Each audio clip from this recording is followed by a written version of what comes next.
ভারতীয় পণ্যের উপর ৫০% নয় তার চেয়েও বেশি যুক্তরাষ্ট্রের শুল্কের আওতায় পড়েছে নরেন্দ্র মোদীর দেশটি। এমন চাঞ্চল্যকর তথ্য জানিয়েছে ভারতের একটি অর্থনৈতিক গবেষণা পরিষদ। এদিকে শুল্ক ইস্যুতে টানাপোড়েনের মধ্যেই মোদী সরকারের সঙ্গে বাণিজ্য আলোচনা স্থগিত করেছে যুক্তরাষ্ট্র।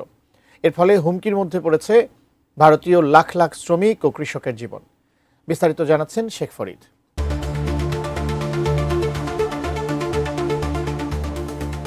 ভারতের উপর ৫০% শুল্ক আরোপ করেছেন মার্কিন প্রেসিডেন্ট ডোনাল্ড ট্রাম্প। এর ফলে এখন ভারতের মোট রপ্তানি পণ্যে প্রায় ৭০% পর্যন্ত মার্কিন শুল্কের আওতায় পড়েছে, যার আর্থিক মূল্য $৬০.৮৫ বিলিয়ন। এক প্রতিবেদনে এমন তথ্য জানিয়েছে ভারতীয় আন্তর্জাতিক অর্থনৈতিক সম্পর্ক গবেষণা পরিষদ।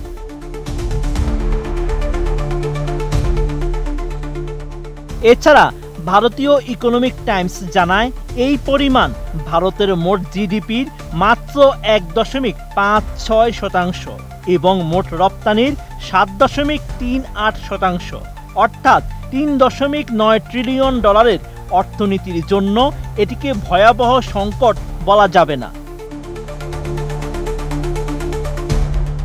তবে ভারতের অর্থনৈতিক গবেষণা পরিষদ জানিয়েছে এই শুল্কের প্রভাব মূলত উচ্চ মূল্যের খাতগুলোতে পড়বে, বিশেষ করে টেক্সটাইল ও পোশাক, রত্ন ও গয়না, গাড়ির যন্ত্রাংশ এবং কৃষি পণ্য, এর মধ্যে বিশেষ করে চিংড়ি রপ্তানিতে। বসুন্ধরা টিস্যু, অশুদ্ধতার বিরুদ্ধে এক বিন্দুও ছাড় নয়।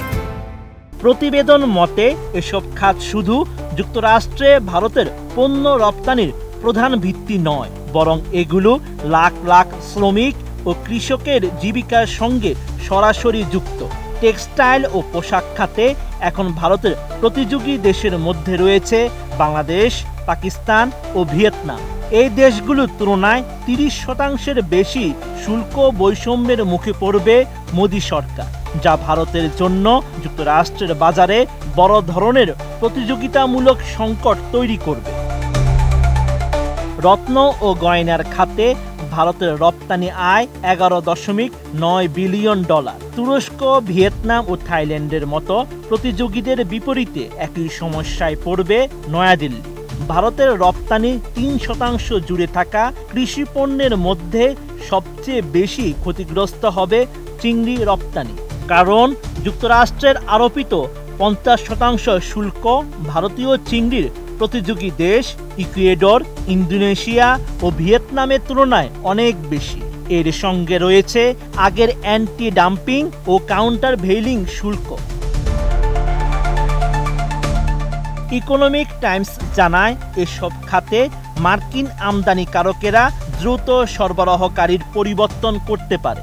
এতে যুক্তরাষ্ট্রের হাতে দর কষাকষির ক্ষমতা বাড়বে এবং ভারতের অবস্থান দুর্বল হয়ে পড়বে।